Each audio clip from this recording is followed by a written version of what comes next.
మనందరిది contribution కట్టినాం.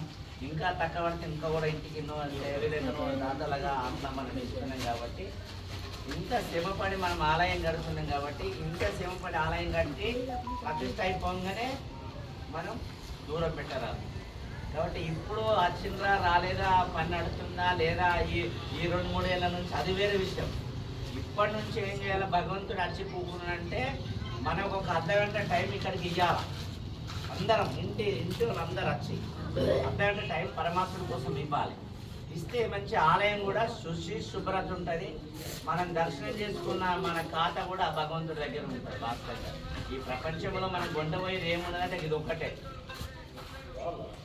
ఏమున్నది ఈ పరమాత్ముడి దగ్గర ఆదరేసుకున్న ఒక్కటే మన ప్రపంచంలో కొండపోయేది. వాస్తవంగా మరి ఎన్ని మెడలు కట్టినా, ఎన్ని కాళ్ళు ఉన్నా, ఎన్ని కోట్లు ఉన్న వాళ్ళని కొండపోతున్నామా?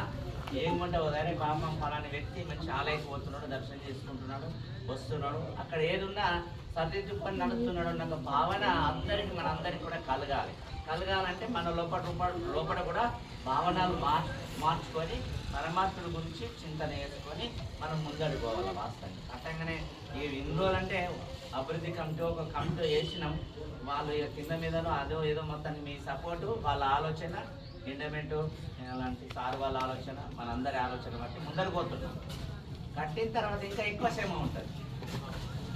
కట్టిన తర్వాత ఏ శ్రమ ఉంటుంది? ఎక్కువ శ్రమ ఉంటుంది.